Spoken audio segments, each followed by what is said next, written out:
வணக்கம். உங்களை RR The News channel அன்போடு வரவேற்கிறது. உங்கள் அனுபவம் வரவேற்கிறேன். நன்றி. என்றும் உங்கள் RR. ஒரு வித்தியாசமான சூழல்ல நம்முடைய பத்திரிகை நண்பர்களை சந்திச்சுட்டு இருக்கோம்.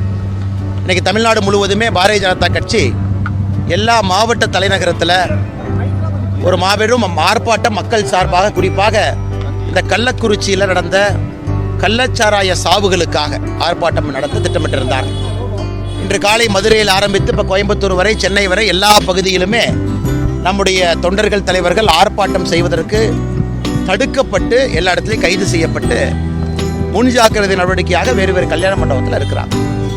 இது தமிழகத்தினுடைய அரசியல் வரலாற்றில் முதல் முறை. இது அதாவது ஒரு மக்கள் பிரச்சனைக்காக, கள்ளச்சாராய சாவுக்காக, தமிழகத்தில் எதெல்லாம் தவறு நடக்கிறது என்று சுட்டி காட்டுவதற்காக முறைப்படி பாரதிய ஜனதா கட்சியினுடைய தலைவர்கள் அந்தந்த மாவட்டத்தினுடைய காவல்துறை கண்காணிப்பாளர், போலீஸ் கமிஷனர்கிட்ட முறைப்படி அனுமதி கடிதம் கொடுத்திருக்கிறாங்க.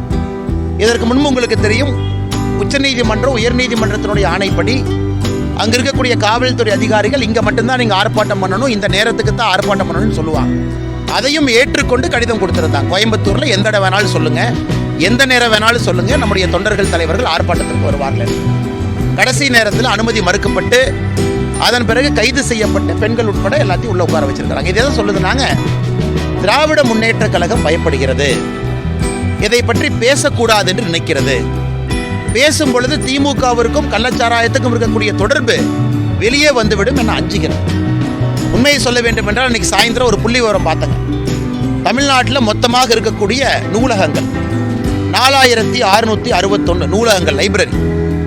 ஆரம்ப சுகாதார நிலையம், பிரைமரி ஹெல்த் சென்டர் 2127. ஆனால் டாஸ்மார்க் 5329. ஸோ தமிழகத்தில் மட்டும்தான் டாஸ்மார்க் கடைகள் நூலகத்தை விட, ஆரம்ப சுகாதார நிலையத்தை விட 2.5 மடங்கள் அதிகமாக இருக்குது. அதனுடைய வெளிப்பாடு என்னங்க?